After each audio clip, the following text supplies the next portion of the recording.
atau sholat-sholat sunnah lainnya yang tidak ada nas khusus untuk dikerjakan di masjid seperti sholat duha, itu ada nas khusus untuk di masjid. Sholat-sholat sunnah qobliyah ba'diyah ataupun ba'diyah Jumat sekalipun lebih utamanya sebenarnya dikerjakan di rumah. Sebenarnya lebih afdalnya dikerjakan di rumah. Mung zaman saiki niku godaane kathah, Pak. Urung tekan rumah wis cekel HP. Koncone nelpon, ono pesenan, ono niki, kelalen salate, Pak. Nah, jadi kalau pertanyaannya afdal mana? Afdal di rumah apa di masjid? Lebih utama di rumah. Nah, bilangannya kan ba'diyah itu kan 4. Ba'diyah duhur maupun ba'diyah Jumat niku kan 4. Lebih utamanya 2. Tapi jenengan mau lakukan satu salaman juga mboten napa-napa. 4 rakaat langsung satu salam mboten napa-napa. Jadi qobliyah duhur yang muakkadah 2. Ba'diyah duhur yang sunnah muakkadah 2. Tapi di samping sunnah muakkadah ada yang ghairu muakkadah. Jadinya juga 2. Jadinya qobliyah duhur totale sekawan, ba'diyah duhur totale sekawan. Jumat sami, ba'diyah pun dadose sekawan. Ngoten nggih. Nah, saya ini pripun 2 rakaat salam, 2 rakaat salam. Nek teng kitab fikih sing sunah muakkadah ya 2 tok. Tapi nek amal-amale ahlu tarim teng tarim qobliyah ba'diyah duhur niki ya sekawan-sekawan kabeh. Meh ora ana jenenge tiyang nglampahi qobliyah mung kalih. Qobliyah duhur atau ba'diyah duhur rata-rata sekawan. Ya, ngoten nggih. Niku dari segi keutamaan nggih. Dados lebih utamanya di rumah, terus prakteknya 2 rakaat salam, 2 rakaat salam. Tapi walaupun lebih utamanya di rumah, saya menganjurkan lek sekirane ning omah gak nglakoni ya ning masjid mboten napa-napa. Nggih, nek ning omah kok diganduli lare-larene, tak HP-ne muni, tak ngene ngono ya wis leng teng masjid sisan mboten napa-napa. Sekirane ning omah kok malah ninggalke ning masjid ora ya malah luwih utama ning masjid ngan. Cok saged kados niku. Ngoten nggih. Itu yang pertama. Yang kedua napa? Ya. Memang ada hadis yang menerangkan sebaiknya setiap bulannya itu tidak kurang dari 3 hari puasanya. Minimal dalam setiap bulan itu ada 3 hari puasa. Karena 1 kali puasa, 1 hari puasa ganjarannya dilipatkan 10. Jadinya sama seperti 10 hari. Kalau 1 bulannya puasa 3 hari, maka berarti seolah-olah dia puasa sebulan penuh. Nah, akhirnya berarti sepanjang tahun itu bulannya ada puasanya semua. Memang ada riwayat 3 hari. Tapi pertanyaannya jenengan itu kelihatannya dimaksud bukan itu. Ada namanya puasa ayyamul bid, puasa hari putih, hari cerah. Mata rembulannya lagi meh bulan purnama. Tanggal pinten? Pinten? 13, 14, 15. Itu namanya puasa ayyamul bid, puasa hari terang, sunnah. Di kitab fikih apapun menjelaskan itu. Ada namanya puasa ayyamus sud, hari gelap. Tanggal pinten? 17, 18, 19. Nek wulane 29. Nek wulane 30 berarti 18, 29, 30. Namanya puasa ayyamus sud, hari gelap, karena rembulane lagi peteng. Ana puasa sing mingguan, namanya puasa Senin kalian Kemis. Enten puasa sing tahunan, napa? Puasa Arafah, puasa Tarwiyah, puasa Suro, puasa 1 sampai 10 Suro. Puasa 6 hari dari bulan Syawal. Niku puasa sunnah sing sifatnya tahunan. Nek sing ayyamul bid, hari putih, hari terang kalian hari gelap, puasa sunnah sing sifatnya bulanan. Nek Senin Kemis puasa sunnah sing sifatnya mingguan. Ngoten, Pak. Nah, itu nggih jawabannya ya. Nah, saya kira cukup ya. Ada pertanyaan lagi? 1 lagi aja. Oh, ada 2. Ada 2.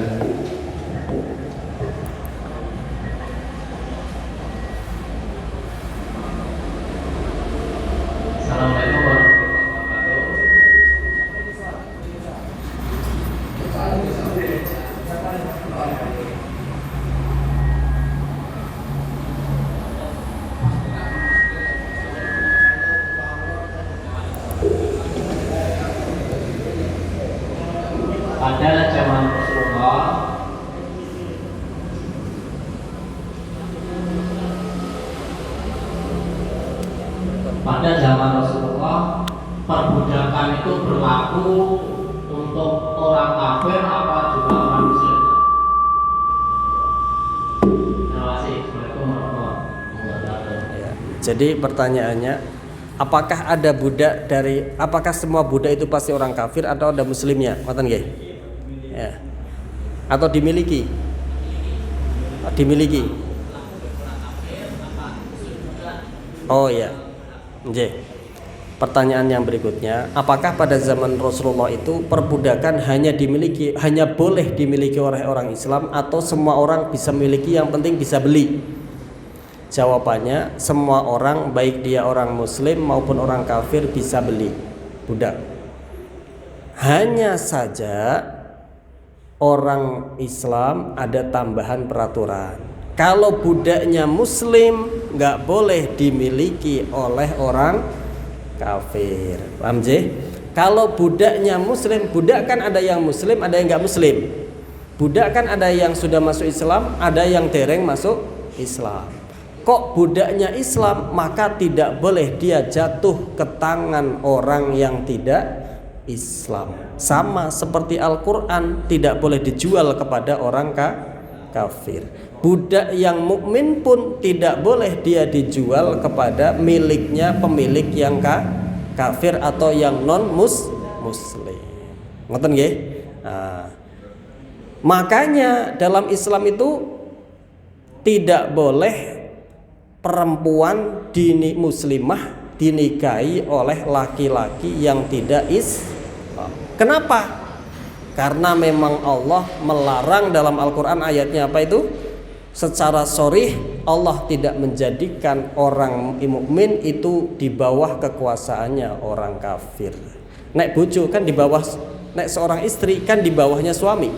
Kalau suaminya tidak Islam berarti ada kasus ada perempuan muslimah dibawahi oleh laki-laki yang tidak Islam. Leres mboten? Enggak boleh.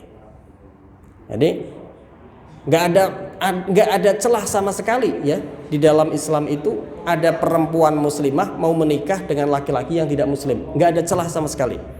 Tapi kalau dibalik, laki-lakinya muslim, perempuannya yang tidak muslimah, ada celah, masih bisa boleh, dengan catatan perempuannya adalah kitabiyah, pemeluk agama Nasrani, pengikutnya Nabi Musa atau Isa yang masih original, yang asli. Nah, itu masih boleh. Laki-lakinya muslim, perempuannya tidak muslim tapi pengikut agamanya Nabi Isa atau Nabi Musa, penganut Injil atau Taurat yang masih otentik, yang asli. Nah, kan hampir nggak bisa ketemu sekarang. Nah, itu ada celah. Yang jelas ada celah. Tapi kalau dibalik, yang muslim perempuannya, yang kafir non muslim laki-lakinya, nggak ada celah sama sekali dalam Islam. Ngoten nggih? Termasuk budak yang muslim, mau dia laki-laki mau dia perempuan, nggak boleh dimiliki oleh sayyid ataupun sayyidah, tuan laki-laki maupun perempuan yang tidak muslim. Sama seperti Al-Quran. Nah, apakah yang ini, pertanyaan ini sudah mencukupi? Mencukupi ya?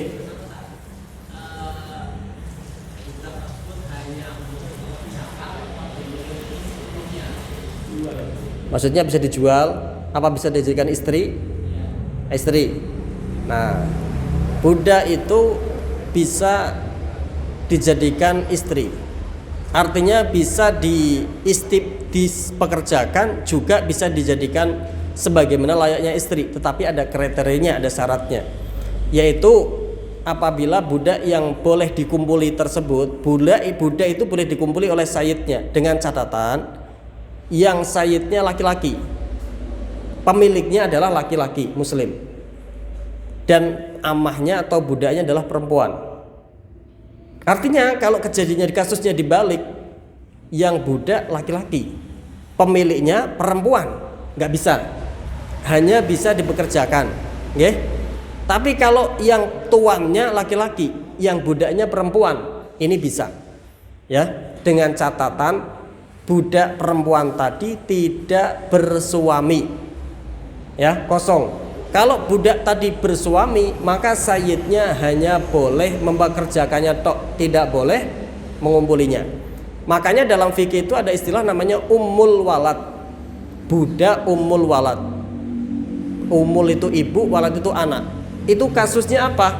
Kasusnya ada budak dikumpuli sayyidnya, kemudian hamil punya anak, maka budaknya dikatakan ummul walad. Kelebihannya apa? Sayyidnya meninggal, dia merdeka. Anaknya juga merdeka. Kalau dianya merdeka, anaknya langsung ikut merdeka. Nah, begitu ya. Jadi memang boleh, selain dibekerjakan itu boleh, tetapi tidak serta-merta tanpa aturan. Tidak. Ada aturannya sing genah yang sangat jelas. Ngoten nggih? Kalau budak laki-laki, pemiliknya perempuan nggak boleh. Tapi kalau dibalik budak sing perempuan, karena apa? Kalau nggak boleh? Karena ada ikhtilat, Pak. Ada percampuran. Kita di dunia itu laki-laki boleh lebih dari satu memang. Tapi kalau perempuan kan mboten angsal. Perempuan kalau mau lebih dari satu harus setelah selesai iddah dari yang pertama. Entah iddah meninggal, entah iddah tolak, baru boleh. Mau 10 boleh, tapi harus satu persatu. Tidak boleh mengumpulkan. Sama yang ini selesai, iddahnya habis, ganti lagi, monggo. Tidak ada haramnya di dalam agama. Ya. Nah, tadi ya, jadi apakah jawabannya sudah mencukupi? Sampun ya. Coba satu lagi. Ada pertanyaan.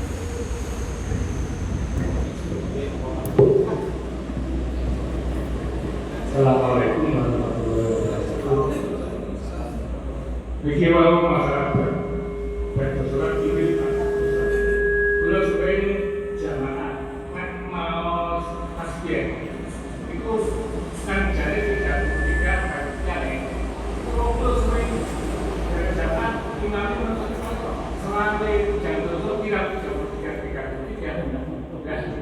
aku ini kalau tahu kami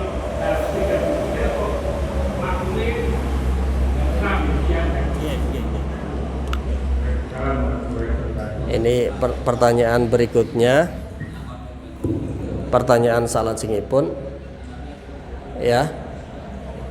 Kalau kita itu seperti mendapati imamnya itu terlalu cepat. Kan aturannya itu kan subhanallah 3 kali 33, alhamdulillah 33, Allahu akbar 33. Sepertinya kita mendapati imam itu bacanya terlalu cepat. Apa yang kita harus lakukan? Apakah kita sendiri sebagai makmum belum genep 33 ikut berhenti juga? Apa kita sempurnakan ke 33? Jawabannya kita sempurnakan 33. Karena itu makmum itu Pak, bukan kok korupsi, bukan imam itu enggak korupsi bacanya selawe ini mboten. Ngebut. Imam wis dinteni. Ono jadwal ta ono apa ngebut. Hah?